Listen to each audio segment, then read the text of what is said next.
Hello and welcome to a very special episode of the Spark of Ages podcast. It's our mid-year review, you guys. This is where I take over for our host, Rajiv, and I ask him the hard-hitting questions. Okay? Yeah, you're the shoe's on the other foot, Rajiv. All right?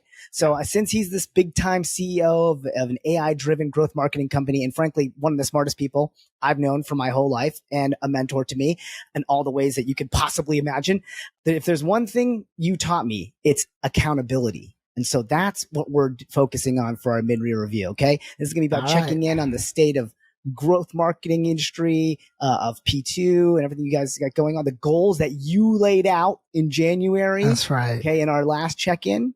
That's right. Recall? How are we doing against those? Yeah, we're going to check against those. We're going to hold ourselves accountable. Hey. And then we're going to see where our memory, I don't even recall, we made a bunch of big predictions. So let's see how those are shaping up. Did we make predictions? We made bold calls. You don't remember about the election, about Bill Belichick, about the economy, all sorts of stuff. And so we will check in on where those are actually at. We just can't be like today's presidential candidates and literally just make up stuff as we go. There's some cool stuff. Listen, because we didn't let you look at anything, but I'm just saying there's some stuff we hit on that's kind of surprising and stuff that we did not hit on at all. All right. First, though, what I want to kind of chat about is just the last time that we got to hang out in person, which was this past weekend at our cousin's wedding. Amazing wedding, to which you were the MC, which was just incredible. I love how you were able to take a controversial subject, make it lighthearted, yet hard-hitting. Yeah, so this was this is my first Indian gay wedding that I'd ever attended, much less emceed. Much less, how about Hindu ceremony? Yes. Wedding. It wasn't. This is what I'm talking about. It wasn't a civil ceremony. Wild. Yeah, and the priest, she's an LGBTQ person as well, and she did it with Sanskrit. She did Sanskrit and translated it for us, and did just a beautiful ceremony. So unbelievable. Yes, that's right. Our Panditya was so incredible. She's she's lesbian herself, and then she did such an amazing job of translating, the scripture and the ceremony, and like removing the gender from it and making it. What I thought was so cool about it, and I want to kind of get your take on it, was like it made it about like the roots of what these rites and rituals are really about the love and the bonding and the like commitment. And it took away all the like kind of patriarchal, like all this stuff that's like about, like, okay, now, property and all this other stuff. It kind of made it about the essential thing. You're supposed to give gold to this, and you're supposed to do this, to that. The dowry. You're supposed to obey, and it was really structured beautifully, and she poked some fun at the whole notion of, well, if someone's in their cycle, they can't do this or that, and they have to time everything perfectly. She's like, I don't care who comes up and blesses them. Right. You could be in any stage that you want. We still love you. I love that moment. That's so funny. Yes. She was like, so no matter where you are in your cycle, please feel free to come up and bless these guys. All right. Well, let's jump into, I guess, your other marriage, which is your marriage to Position2, the leading growth marketing company in the world. I don't know if that's true, but I'm just going to say it is. I'm just going to say it. Like, go ahead and fact check me. I dare you. In fact, fact check me and then write it in the comments, because that'll help the podcast. So let's just start here, though. For those who are unfamiliar with, what it's like to be CEO of a growth marketing company, what is a day in the life? What's a day in the life of Rajiv Parikh? What are you doing on a day-to-day basis? I look at my job as I'm the chief ambassador spokesperson for the company. So, situations vary highly, but there's some combination of talking to people internally, to top leaders internally, some client connection, some new prospect situation, some partner situation, because I think that's where there's tremendous leverage that we need to scale and grow.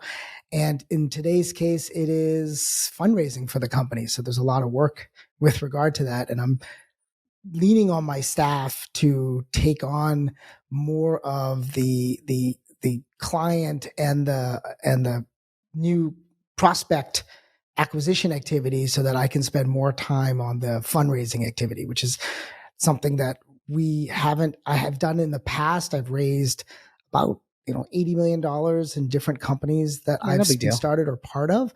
But now I'm going on a fundraising path here because I really believe that the time is ripe to leverage all that's going on with AI and really truly be disruptive in the market. I believe, like we have had so many great guests talk about AI, and I believe that the marketing firm, agency, service provider, the marketing side of companies are being fundamentally disrupted by what's going on with AI at every level of the job.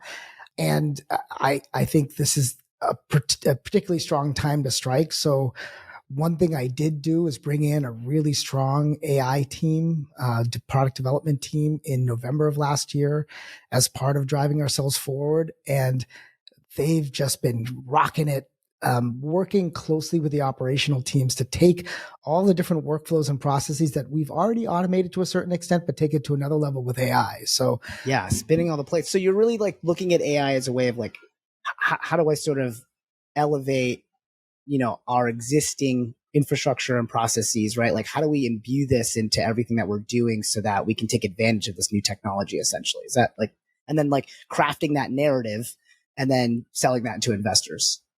yeah, like one of our guests, AJ, talked about the notion of an ICP. AJ Gandhi, yes. Ideal customer profile. And one of the folks that came to our event, Jonathan Spear, his whole company is about that, helping companies better understand who their ideal customer profile is. And so when we work with folks, we as a services firm are inherently limited because we have only so many people to do the job. So a lot of my time when I'm talking to folks is spent qualifying them on whether they're a good fit for my company. Yeah. Because if I get the wrong client, they'll suck up our our resources, and we won't make the client happy on their side, and they'll say negative things about us. And sometimes it's just fit. Two people can be perfectly good, but just not be a fit together. Right. Now with AI, we have the ability with technology to still have a service presence, but with so much more technology, we can broaden who we talk to and how we help them.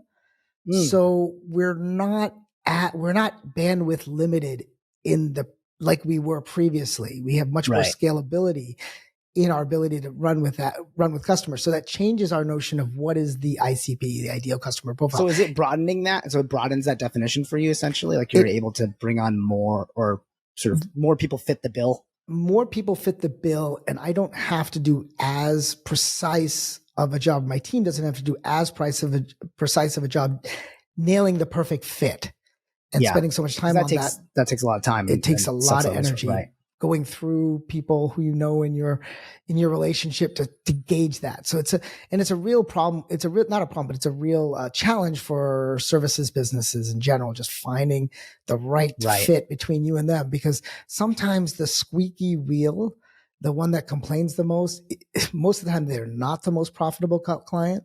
And and because they're so damn squeaky, they eat up all your resources and all your senior management time. So then you don't do as good of a job with the clients who may be extremely profitable for you.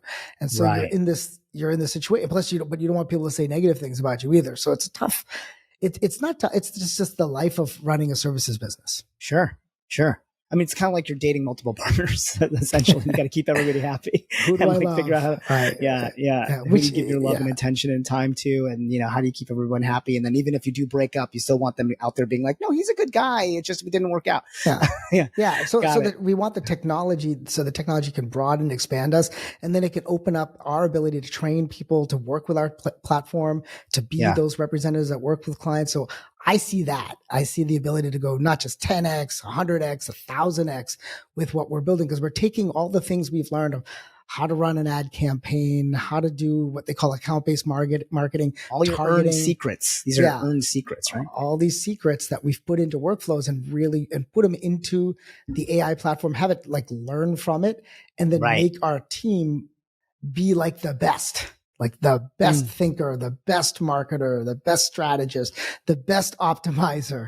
Wait, you're using human intelligence with artificial intelligence to then that's crazy. There's actual, it's merging. It's really merging. It's like some of us have been in this business for 20 plus years, and we can't be on every call, but we can now arm our people to be, they won't have our personas, but they'll have a lot of our knowledge in those calls. And they'll be thinking about it. They can then leverage that for clients, and then they can bring their own special skills that we don't have, or we can bring that into our calls. So Right. it's really both. So like when I show off a really interesting keyword tool that my team has built that used to take us, like it would take us about a week to do the research that now we can do in 2 hours. Now I can show something that my team used to just do in detail about a big process. And I could say, Right. now I can dig into something I didn't know. Or the same thing with our landing page generator that we've built, where it's like AI, like literally it looks at your website, looks at your competitors, it builds a brief, the campaign brief for you. And with AI, you converse with it. And then all of a sudden it gives you a prototype of your site. Right. That you can literally take the code and drop it and go. And it's like what normally would take 2 weeks can now turn into a day. Yeah. Right. That's really incredible. And so now you can really apply much more. You can be much more real time. We can create content and campaigns for so many other levels and experiment in a way that we couldn't do before. And that's right. Like the team, our team already has shown that compared to typical statistics, typical conversion rates, we get about 2 to sometimes 20 times the typical conversion rate, but we do it with our team and with the tools that we have. Imagine if we can instead of just doing that with 50 clients or 100 clients, we can now go to thousands. Pretty cool. Why don't we just do this for the people in the audience who maybe don't totally know what Position Squared is all about? Can you give us like a brief description overview of? Yeah. Position Squared, I started it in 2005 because as a person with an engineering background and a marketing background and a product background, I got really excited about what you could do with Google and how things that used to take me weeks and months and years to get answers for, about what the messaging, the channels that work, what product messages are resonating with customers, and millions of dollars of investment I can now get in weeks and months with Google search. And so that spurred me to create this. And we've, of course, expanded beyond that to do advertising across any digital channel, any programmatic channel. We've now built content, which is in the form of videos and graphics and 3D and just all kinds of cool information, content level offerings, social content, social posts. We also got into infrastructure because we had to implement those things fast, your website, your app. We started building analytics tools. We started integrating multiple tools together because marketing became so sophisticated that you had to work across multiple platforms and technologies. And then we built a whole system around it to take the things we learn and put it into workflows, because people come and go, and best practices, you don't want to forget your best practices. So we built a system around it. So that's Position Squared. We're all about driving the buyer journey. We want to help that great innovator who's doing amazing things. And for me, I wanted to be so involved with new innovation. And this lets me get involved with lots of new innovation. And so we can work with those innovators, understand where their buyers are today, potential buyers are today, and take them from a point of status quo to thinking about a change to their benefit, and then helping them go down that path to eventually to buying and then renewing and then scaling. And so that's what the company's about. Are there actually any recent business cases that you've done that are worth sharing with the audience? Do you think? I know you're an MBA guy. You love doing these business cases. Are there any that sort of stick out to you? Yeah. One, there's 2 really interesting cases. And I'll talk about one is a security company. So it's a little geeky. It's in the area of what they call deception security. So the idea here is a lot of times a company, you'll get attacked by hackers or potential hackers, and they come to you and you have defenses around them. Imagine if they're attacking and they think they're attacking you, but it's really not you. It's like putting up images of yourself all over the place, or like in a war, as if my tanks are everywhere and my forts are everywhere, but it's not really me. You're attacking the wrong thing. Yes. You're a sorcerer or a mage that's used these spells to make yourselves. Listen, I do D&D. I get it. So imagine this deception security company. And they were in a spot where they had raised money, where they were seeing some growth, and it took them a while before the market took hold for them. And so they hired us as a firm that can help them with marketing because now the people are showing interest. And we pounded it out with them for about a year, figuring out who their buyer is, what messaging they need, how do we express intent with really limited budgets. They didn't have the budget like some of our Fortune 500 clients have, or any even mid-sized clients have. And so we were able to my team just told me the other day that we're literally for like tens of thousands a month in marketing spend. And that includes my team, their media spend, their tool spend, able to now get like from a lead to close, 25% of those leads close compared to most companies. And this is what we call account-based marketing, where you're really targeting people. Most companies are only 2%. So we're doing 10x. Yeah. Wow. And so literally for those tens of thousands a month, they're closing about $1.5 million in ARR, annual recurring revenue. Like that's an incredible return. And so that's what they got, like that. I'm really excited to see that how we can deliver even for early to mid stage companies. And then there's another client that we took on that's in the moving space, and I can't mention the name of the company. We're sworn to secrecy, and they'll let us announce it. But we took them on as a client, and what's really cool about them is they had another firm that they were working with that got them up to a decent size, but they realized they weren't proactive enough. The results seemed too good to be true. In terms of their media spend to sales. And so they eventually hired us. It took a few months to actually get this thing done. And then when we took over, we realized how many things were broken. And the team just worked like every day. There's about 5 to 10 conversations with them about how we're fixing their systems. And within a month, this usually take 3 to 6 months. Within a month, we've wired everything. And we still got the results, but now we know the results are real. And it's awesome. Interesting. What was the too good to be true part about it? There were a lot of duplicates that were coming in. They were measuring every click as what they call a conversion. So they're mismeasuring essentially their success. Yeah. And usually that's a big problem that happens when we take on clients. It's hard to tell them to identify that problem because they can't open up their system completely to us when we're in that earlier phase. But it's a problem that it could be a $10 million company. It could be a $100 million company. It can be a multi-billion-dollar company. And we usually find that I think it's usually the same practices not being analyzed, or it's just pure laziness. Right. If the numbers look good, why mess with them? Why don't check them? If you check them, they might break them. Yeah, totally. We might find out that we really screwed up and we should have been talking about it a long time ago. Yeah, you're like truth seeking, like because if you don't know exactly why it's working or what, then how can you replicate that success, or how can you learn from it? How can you build off that? That's the challenge. If you're not really telling yourself the truth about what's under the hood, right?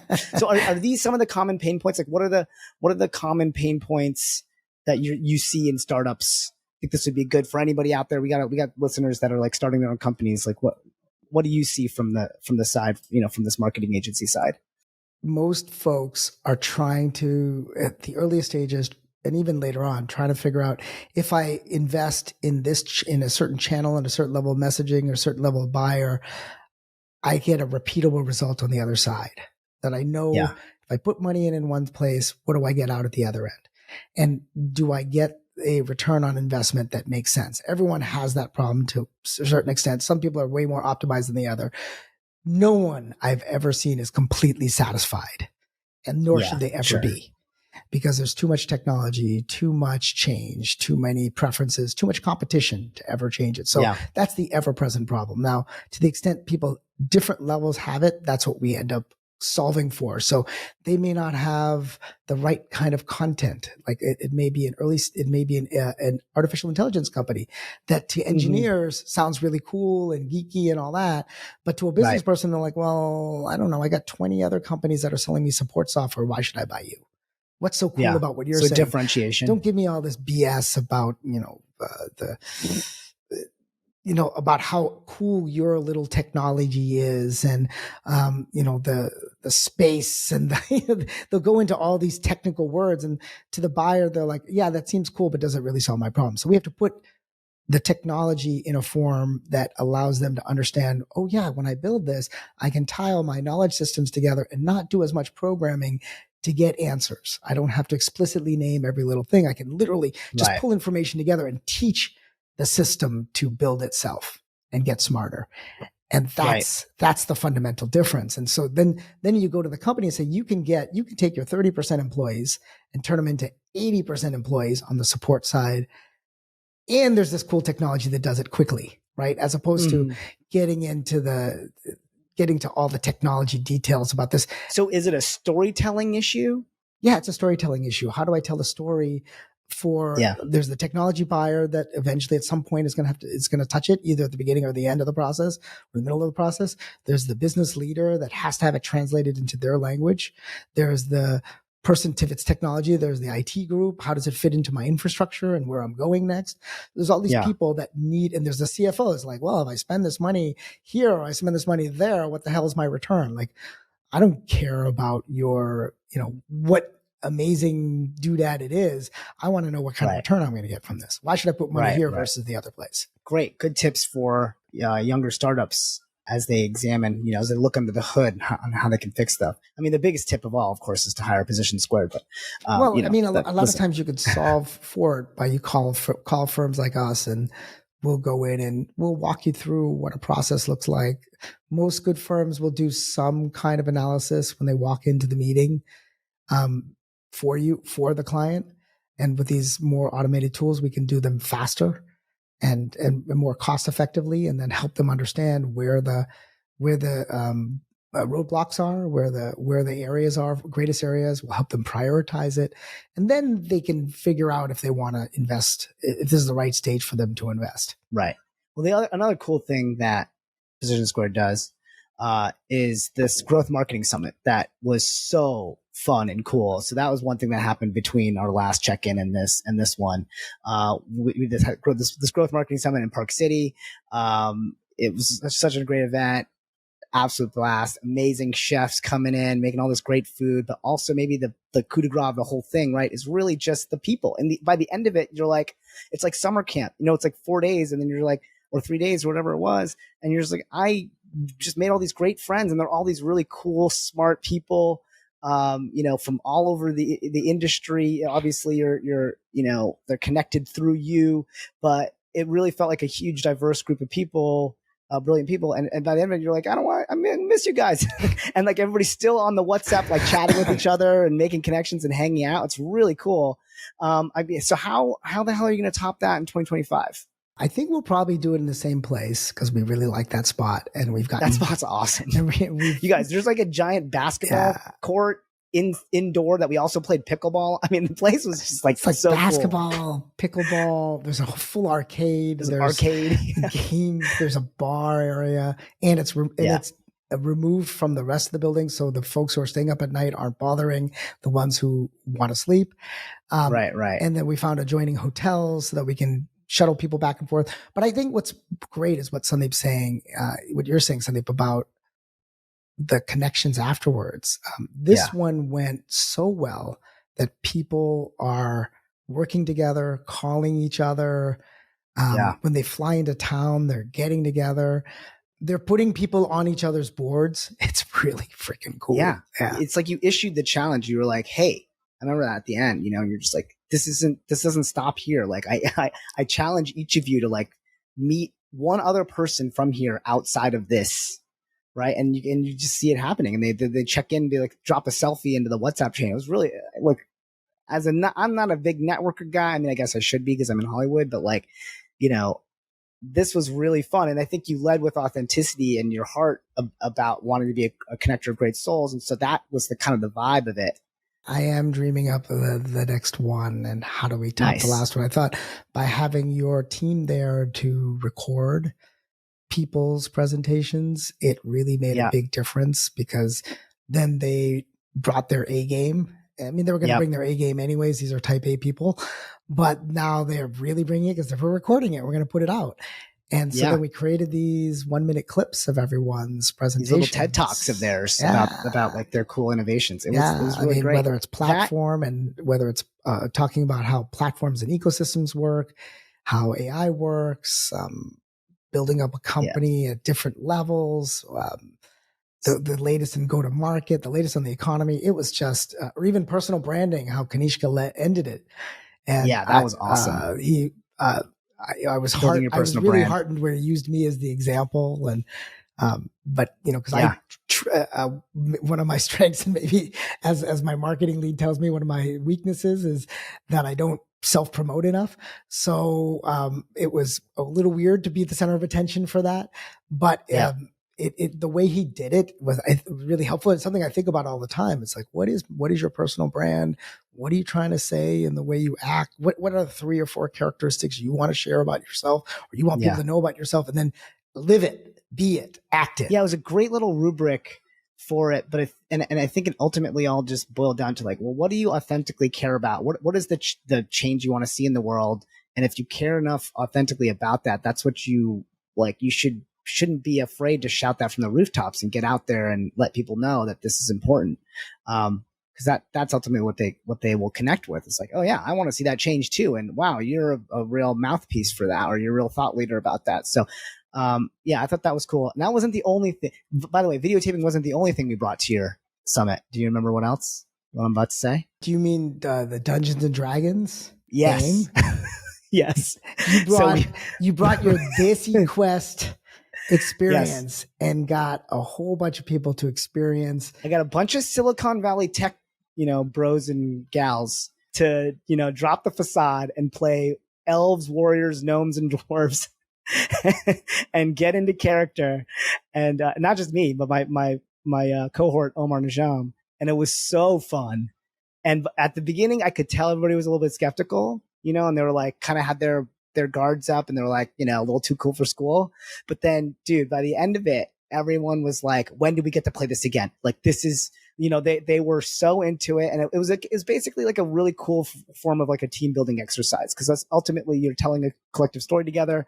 And it just was such a treat for me. I love seeing when people get it, the moment when they're like, oh, this is special. This is fun. And I love playing with these people. And so anyway, I thought that was I feel like the way you did it, I think it's the ultimate improv, right? It is. Like you're just you have nothing to lose. You're just sitting around a bunch of friends, and you're making up stuff as you go. And it's in a certain structure. You were probably the game master, I think. No, Omar was the game master. He did an awesome job. He's freaking awesome at it. And so he creates these scenarios, and people play it just like they do on your show. So that's the thing. That's the veil that was lifted, right? It's like, hey, you actually are capable of being an entertainer yourself and being entertaining. You tell stories. Now, this is a group story that we're telling together. So let's all see the same thing. Let's see the same world and drop in. And it's a cool thing. So I'm excited to bring that back next year. You got to bring that back. I think people will be excited. All right. Let's do the thing we said we were going to do, which is hold our feet to the fire. Yeah. A little bit here. So from January, you mentioned that you track 15 things for yourself over the year, and usually you focus on 4 key ones with your CEO group. Right. How are you doing with those goals? So for the 3 things, according to my original goals, I am 3 greens and 1 red. Greens, you mean you've met them, or are they still on track? I've met them on track. Okay. Whether it's, a lot of times it's a leadership goal. It's a big, hairy, audacious goal. It's like I put in like a physical goal, or I put in in my case, I'm putting an outreach goal of how many people I reach out to, because I believe in connecting great souls. That's one of my purposes in life. That's my purpose in life. Yep. And so, I have one that's red, and, it's something that, one of the things you do, like anything, like, when you go into battle, you create a plan, you think you've built your plan for success, and stuff happens once you get into battle. And then it's not about and COVID, or something. Yeah. Something so like the ground can shift on you. People can, your clients could consolidate a division. They could dramatically shift leadership. Then your revenues are based on those clients. And the game in our business is to have enough opportunities, enough clients, enough situations so that Right. it You doesn't can be affect you, resilient. but sometimes things happen. And so Right. what I'd say to anyone who's been in business has dealt with this. I've dealt with Yep. this multiple times, and the best I can do is, and we're humans. So I personally take everything to heart in a way that is probably could be healthier. And, Yeah. and so To put it mildly, I need to do better with when something happens to not see it as my personal issue, but right. something It's to not solve. your failing. Right. And then we adjust from it. And so after taking a punch and feeling it, I did talk about this with my CEO group. They gave me a ton of help. They formed a tiger team. They got together with me, and they really. What's a tiger team? Yeah, what is that? They formed a team of 5 people that outside of the normal group meetings would meet with me and push with me on plans. Kick ass. I and love they that. would bring me suggestions, and they'd connect me to people, and they just sat in with me and really worked it. And they told me about their situations and how they felt. Right. And some of them was like, I felt shame when this happened. And sure. So they really helped me through it. And some of it's my own resilience. I had to just dig within myself and say, yeah, I can't let any one situation affect me. I got to make the right choices for the whole team and for the whole company. And so we did, and we made some pretty significant changes. And frankly, that's getting us to a better place. Yeah, but it can be hard and it can be painful. And then, but it's cool that you have this group. I mean, that's really the takeaways. Like, who are the people that you can surround yourself with, that you trust, that you can get into the itty bitty gritty details and share your shame. I mean, that's really challenging, I think, for, I was going to say for CEOs in general, but like also South Asians in general. Like, it's kind of not something we usually connect with each other over our achievements, and not over the things that we're going through hardship over.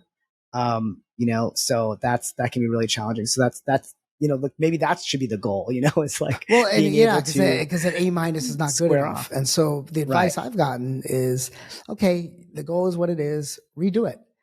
It's still swing big, but redo it.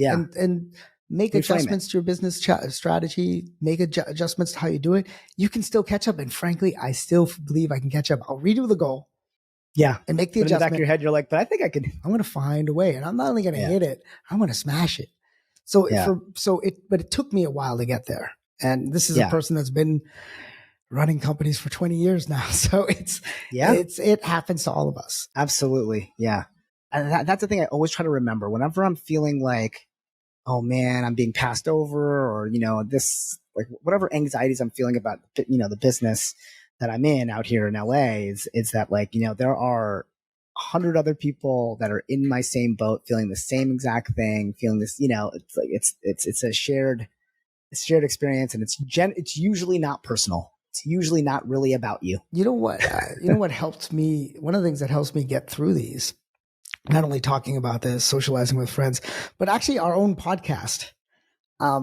So I get to meet amazing leaders who are vulnerable about where they are and what they're doing. Right. And we share things with each other openly, like we do on this, in this amazing medium. And then you're like, it does pump me up.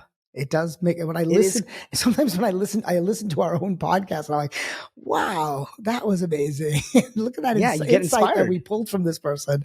This 100%. Is incredible. Like, wow, aren't we so fortunate? So that's why I ask all of you to like, share, and comment. There you go. Let 100%. Us know, because when I get feedback, it was funny. I was talking to this one woman, and she's like, wait, your voice sounds so familiar. Oh yeah. She recognized your voice. When my husband and I ride our bikes, we listen to your podcast. Hey, there you go. Your first fans. I love it. Yeah, they're sweet. Well, that's great. And so this actually leads me to my next question about you talked about a little bit about your goal of connecting great souls. We talked about it in the Growth Marketing Summit.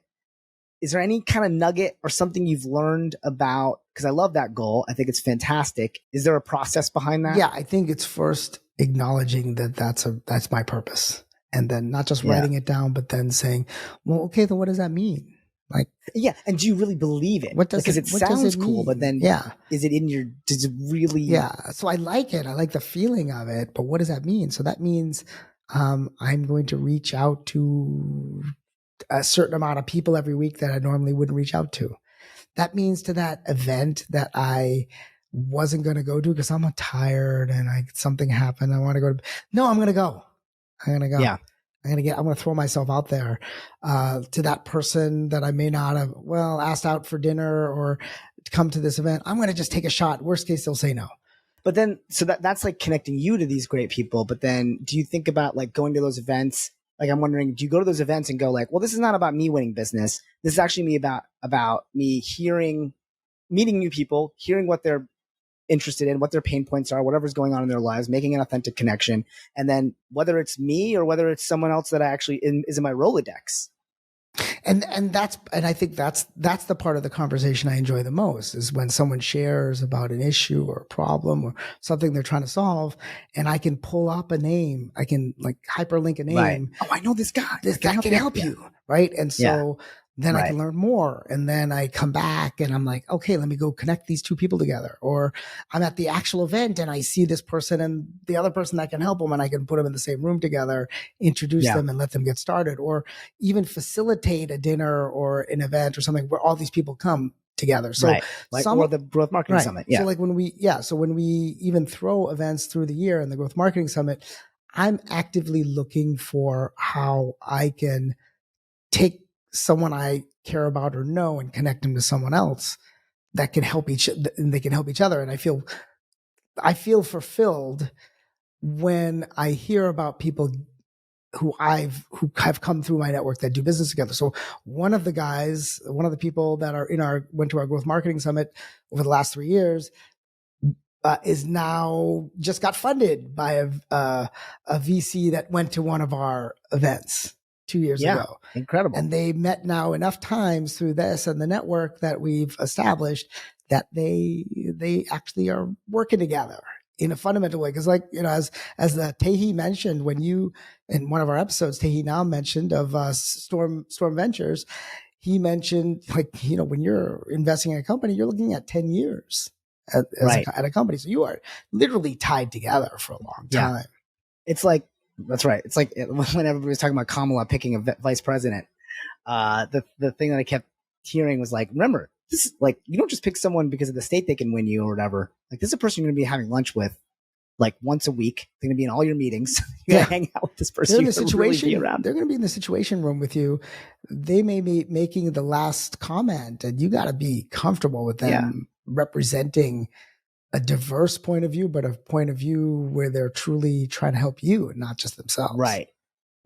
100%. So I think part of the connecting great souls is that level of fulfillment and measuring it not in I must connect 10 people this week.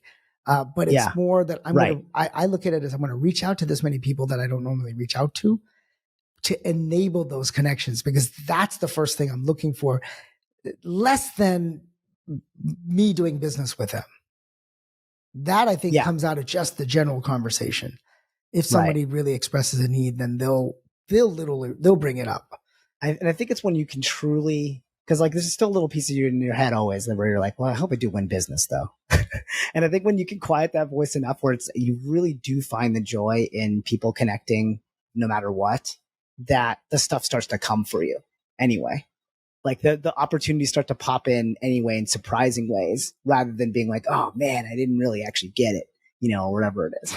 Yeah. And I think that is something I've gone through over time. Before it used to be just about, hey, how can I get more business? And it is very freeing now to let that go. But at the same time, one of the reasons I'm so excited about what you could do with AI is we could serve more people and get them more value and get them to where they want to go. And it's because I see us as an enabler for their success. They're the great innovation. And while we have to innovate as well as part of getting there. And I also look at it as, well, I got to help my team's got to succeed. They got to get paid well. They got to go back to their families. There's a lot to do here. My investors have to win. Like, I know I'm going to get my earliest investors at least a 50x return on their investment. So they've stuck with me forever. Not forever, for quite some time, and they're going to get a great return. And even the more recent ones from just a few years ago, they're going to get a spectacular return. So that you got to deliver. Yeah. And that's part of the connection. And so I think that's the ultimate win is when you get that. And there's a lot of overlapping, interrelated relationships. So I think we talked about this in one of the episodes. Like the cool part about Silicon Valley is that the friends that you may work with or help out can also are people that you hang out with and you like to be with. So the same person that I'm playing pickleball, racquetball, skiing, hiking, I can help them in the workplace too. And I can also help them in life, or they can help me. Yeah, totally. And so there's these multiple factors, or I can help this person raise more money for their fund. Or, right. I could put this like, we're trying to evaluate biotech companies. You know what? I have this great biotech resource that can look at biotech companies. Or I can help their kid get like their first job. Well, everybody wants, like, there's no better way to someone's heart than to helping their kid get that internship or their first job. And it's really fun to look out for that. Like something really satisfying is this kid who's a friend of my youngest son, amazing, brilliant guy. And for whatever reason hasn't found a job. Like he's just so smart. He graduated college a year earlier, is doing neuroscience. And I bumped into this and he was sitting there in our house. He takes care of my daughter's cat. It's the craziest thing, coolest thing actually. And I was like, oh yeah, he's talking about AR, VR. Oh yeah, this guy I walk with every Saturday, he was mentioning how he's a top IP expert in this field. Let me put those two together. Yeah. Right. Great. Maybe he can help him find that, have that one leg up with this big interview that he has. One thing that I employed, I don't know if you do this. This would be my advice to, say, young founders out there. And maybe you can give yours real quick, which is I started taking notes on my after I have a great interaction with somebody. I immediately just jump onto my phone real quick. I had a great conversation with somebody, say at a convention or whatever it is, and we had a good whatever we talked about. Doesn't matter what it was, and I just write real quick. Okay, Jim Bloom had a really funny story about his tattoo on his arm. Related to his dad. Just like real quick highlights of that thing. And then when I do the follow up, with them, usually I'm thinking of something that like I'm noting the stuff that I sincerely connected with, right? So it's coming from a sincere place. It's not just a gamification. But then, you can reference that or call that back in your follow up conversations, right? Like, it's a way to sort of be like, yeah, listen, I actually listen to the things you said as a human being, not just the things that I think are going to get me the gig or the job or whatever. And that's because that's ultimately what matters. Like you talked about, these are people that you might be working with for 10 years after this. If I sell a show to them and they're at the WB or whatever it is, like we're going to have a relationship for many, many years. I think it's a really smart idea to jot down in some place. Yeah. A couple things, and my mind doesn't want to do that. I want to go off to the next thing. I want the new. Yep. And I think one of the things I learned from our friend Sean Jacobson, who did an episode, as he's a mega connector. That's the first thing he does after he meets. He jumps onto their CRM system and puts down a few notes. Yeah. And so that's what I do in our HubSpot system or our CRM system. Sometimes I'm like, I can't connect to it. So I'll just put it in Evernote, or I'll put it in on my contact list, some note there. I'll just jot it down I have that remarkable electric notebook system. Just write something down. Write something down. Because even the act of writing it or doing that reinforces it anyway. You probably won't actually need to reference it later, but it's there in case you need it. You've established a new neural connection. Yeah. That's right. Yeah. All right. I think it's time. I'm going to jump in. This is our version of Spark Tank for this episode. And that's our predictions review. Let's see how we did. Let's grade ourselves. First up, Bill Belichick. Is Bill Belichick coming back? Here's what Rajiv Parikh said. I hope so, but it looks like no, because Kraft is so good at subtly putting out messages. So, ding, ding, ding. Nailed it. Win. Yes, that's correct. He's not a coach turns out Belichick not back to the Patriots, though he's doing TV. He's doing TV. He's on Peyton Manning's broadcast. Yeah. And he's really good. Yeah, he's great. He's funny, insightful, poignant. I think he's like freed from being the curmudgeon now. Like, it's like, it's almost like he doesn't have it's like now he can just be insightful and talk about the things that actually tickle him. It's like, oh, he actually, like the whole Tom Brady roast thing was like just watching him. I couldn't believe he was there. And then, he was pretty damn funny at it. It was kind of, really good. It's kind of amazing. Really like, so ding, ding, ding, one ding, for one win. All right. 2024 election. Oh, this one. Yeah. We wanted to decide, we were going to say, who's it going to be? Who versus who here? And you said, I hope it's Biden because I actually like his policies. I think he's more of a centrist than other candidates. I believe he's implemented policies that drive for a better union. Plus 40 years plus of his experience in his government, he's able to move at a rate that most people can't because he's seen so much. And I said, can he access that information quick enough to get to his brain? I guess that's the question. So on the Biden front, you were hopeful that it would remain Biden. It did not. So it did not. So that's a yes or no, and did not. But it did not on the yes or no. But you know what? I mean, I think a lot of us, the minute we heard him in that debate, we basically cast all of our hopes aside and said, "Oh my God, this is not going to work." Because the fears took root. He's still good in one-on-one interactions. He's still good at running government and utilizing that vast database of connections and knowledge that he's built up over the years. It just, he just can't do it publicly on the fly anymore. He can't sell the message. He can't sell the narrative. He can't tell the story to the public right now. That's really what it came down to. And and it was like the one thing he couldn't do, right, was really show his age at that debate, because that's the one thing everybody was worried about. It's the one thing he couldn't do. And I'm glad his team put him up for it in June so they could get answers early. I wonder if that was the whole play.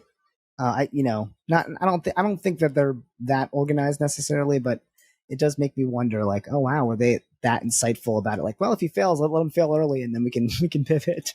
We have time. Yeah, I think there was I think they saw the decline in the polls. I think they knew they had to seize the initiative. He had done a couple, like the State of the Union. We were all hoping that he would give another State of the Union like performance, right? And when it was clear that it just wasn't there, it just made sense to make the switch. Okay. And there's a lot of great reporting on it now. It was a great interview between Ezra Klein and Nancy Pelosi about it that I think is really worth listening to. About it is. I listened to it. It's fantastic. It was brilliant about how she changed the discussion, right? To help him and help the party make a great change. I'm like relieved for him in a way. Like, I'm like, I hope this man gets to, like, because I think now, especially if Kamala does pull this off, he will be celebrated for this decision instead of maligned. Like, I think we will forget that it took this long and that we were so frustrated that it took this long in some ways, and that we will just remember the outcome and be like, wow, that was really brave and really bold for someone to give up power. Like, that is really the power of someone believing in democracy over themselves. And it's in stark contrast to what's being represented by the other side. A person who's saying he'd be a dictator on day one. So I think that is my hope for him. And I'm like, wow, I hope he gets just to kick back a little bit, take a chill pill, like hang out with your son, and solve a bunch of problems. He can now focus on solving a bunch of problems. He's got to take care of the Israel-Gaza thing. He's got to focus on Ukraine. He's got work to do until January for sure. But I'm saying after that, he gets to not be president. That's right. And he could be a senior statesman, advisor. There's a lot of great 81 things. years old and he can just do yoga with our dad. He can hang out with our dude. Just chill out. It's okay to spend your final years just hanging out with your grandkids and doing some yoga. Come to teachers training in New Hampshire. That's right. New Hampshire. With Sudhir Parikh, and do some yoga. Neera Parikh, do some yoga. That's okay. So here's what I said. This is my bold prediction. And I think I get some points. You got half right. You got half right. And the other half is not. It's not over. It's mostly over, but it's not over. I said, listen. I was saying that. Listen, something happens to Donald Trump with his convictions. He's disqualified, and we get Nikki Haley. And then something happens with Joe Biden where he has to retire early or forced retirement, and it ends up being Kamala. And they're both Indian, so they're both aunties, and we get auntie versus auntie. Okay? And you guys have a whole post on that. You have a We have a whole clip on it. And my other podcast, the ABCD podcast. If you're a South Asian and you're interested in talking about South Asian American stuff, that's all we gab about over there. And so our whole thing was the Auntie versus Auntie Watch 2024. and it was a big moment because we called it months ago. It started as a joke, kind of, but it was also like, this could happen. Two aunties head to head. Come on, let's go. Nailed it. And I think we got one of them. It is so much fun. Kamala Harris has really energized Democrats and brought fresh life and joy into the campaign and given Americans what they want. Americans love new things, new, novel, yet, and she's bringing that to them. And I think that's really great for all of us, regardless of what the outcome is. She's the best challenger for the moment. And you got to say Biden was pretty clever at taking the post GOP convention bounce and just deflating by making that change. Yes. So ding, ding, ding. We get the point for that as well. Economy and markets. Okay. This is an area that I'm not so great about. So this was all you. We were talking about the Fed cutting interest rates, I believe. Yeah. So I don't know if it was a clean and clear prediction that you said, but I think you were talking about if the Fed cuts the rates, people will feel confident. They'll start investing. They'll start buying homes again. 70% of the economy is the consumer, and so businesses will feel confident about investing in this. We're in the middle of a soft landing. There were some concerns recently about a hard landing. Soft landing. And we're still in the middle of that. Stocks are doing incredibly well. The rate cut that was supposed to happen earlier hasn't happened because inflation has persisted and the Fed is concerned about inflation. But then didn't we just have that report that just came out that said the inflation's low, it's down to 2.9%? Or inflation is lower and a lot of it is backloaded because of rental prices. So a lot of that is lagging. And so it's much better than before, and job growth is starting to wobble a little bit. And so now we have the basis for what is likely to be a September quarter point cut. Yeah. Which is the beginning of some cut. Because right now, if you can get inflation down to 2.5%, then interest rates, like the federal interest rate should be like 3-4%, not 5-6%, not 5%. It should be 3%. So that's a couple points, and that to a lot of Americans, that's a big number. All right, so we'll call this one TBD because we'll see we'll when we do our year-end review, we'll check in on whether or not. But like our friend Sumit said at our Growth Marketing Summit, the American economy is the most dynamic, most resilient economy in the world, and it continues to be. Right, and it has the most growth. I mean, China and India, of course, is just growing like mad. China is, they're growing, but slower than expected. Big real estate overhang. Yes. And the U.S. is just chugging along better than all the other developed countries in the world. So it's really amazing. Speaking of China, we had a prediction about China because we asked the question, is there going to be conflict between China and the U.S.? And you said that you believed that the powers that be will want to keep the world stable and find a way to create an accommodation to each other. I think that's pretty much what's played out. So far, that's what we are. And I think both sides have figured that. Both sides have figured out they need to get there. China still wants to take Taiwan and keeps acting like that. But I think they realize it's better to be integrated with the world economy. And maybe it's a good distraction for their people, but I still am of the belief that the Chinese folks are good people who really just want to do business. That's what I believe. These economies are so intertwined that breaking them apart would hurt everyone. All right. Well, I guess we might as well end with the predictions that we will check in on at the end of the year. Who's winning, Trump or Kamala? I think Kamala's going to win. I think she's going to win by more than just a hair. I think she's going to win by quite a bit because the momentum will continue. I agree. It'll continue. It'll go up further past the Democratic convention. It'll tighten a bit, but I think in the end, she's new and interesting, and he's from the past, and he hasn't really changed his message much. He's the rerun now. Yeah. He's the episode we've seen over and over again. It's old news. We want to see Americans get bored pretty quickly. That's why, and it's actually why having 2 terms is more than enough. and no one really runs 3 times. I almost like this idea of like, oh, letting that first president just finish the job that they were doing and letting someone else just like do all the running instead of wasting all their time and energy and effort on trying to sell themselves again. Maybe be like Mexico, have 6-year terms. Yeah. Oh, do Democrats hold the Senate?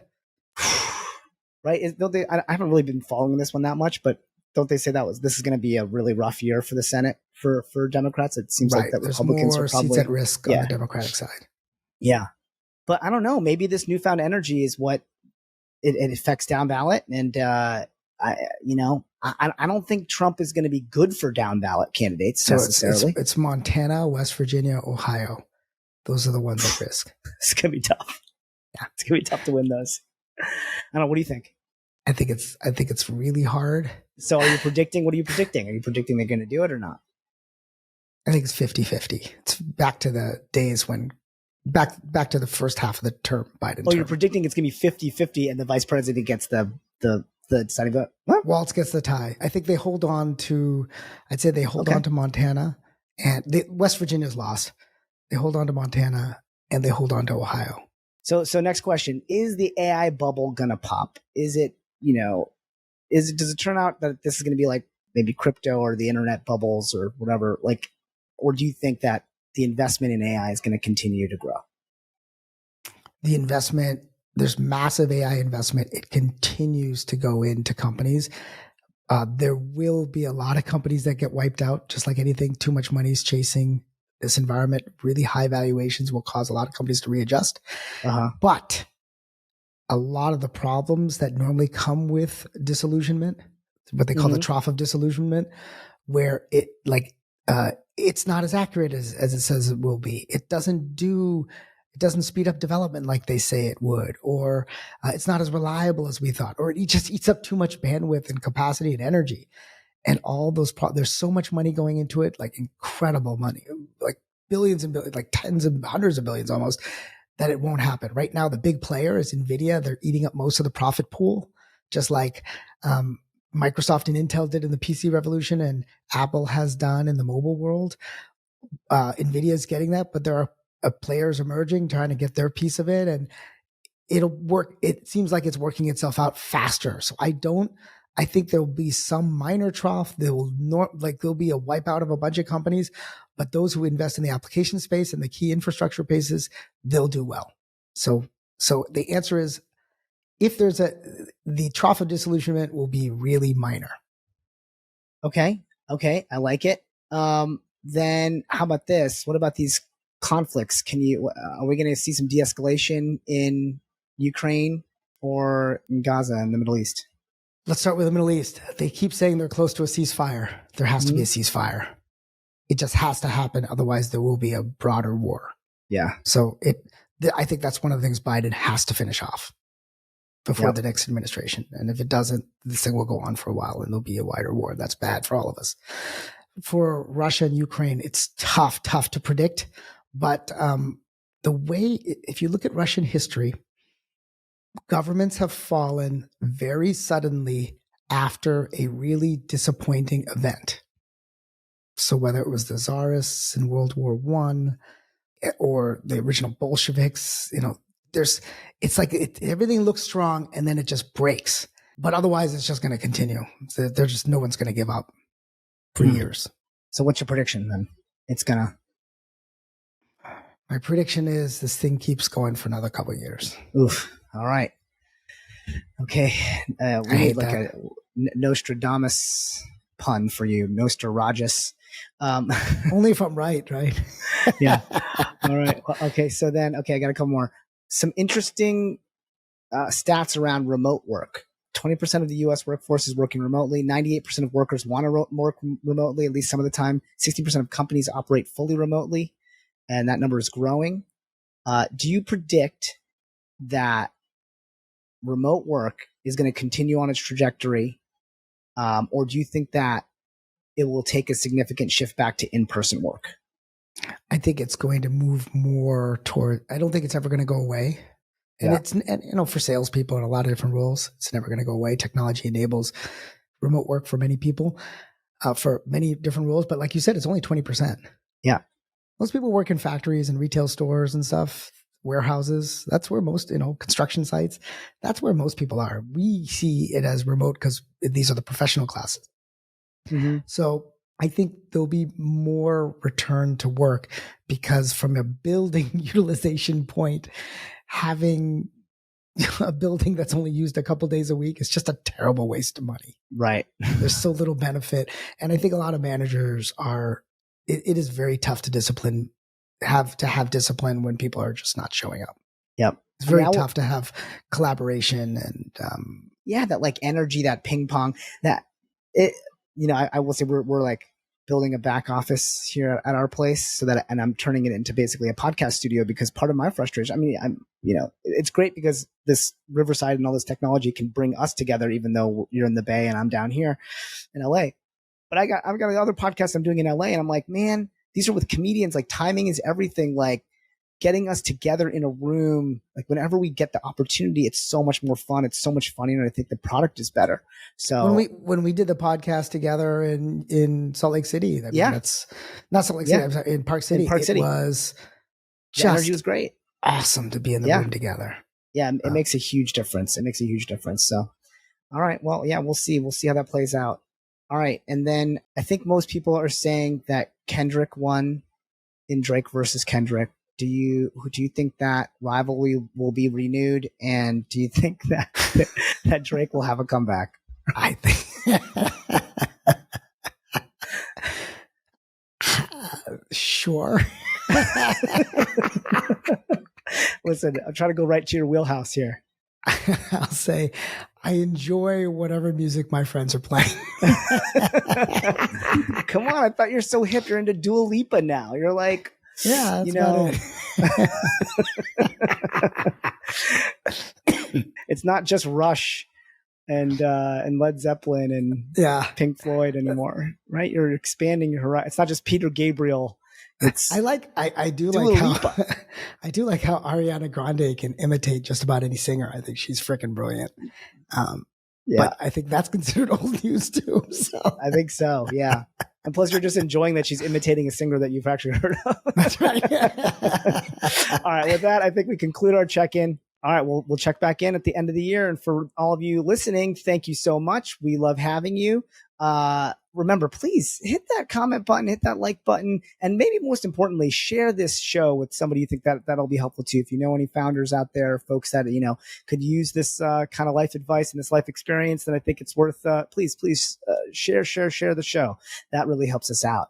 The show is produced by myself, Rajiv Parikh, and Anand Shah, production assistance by Taryn Talley, and edited by Sean Marr and Aidan McGarvey.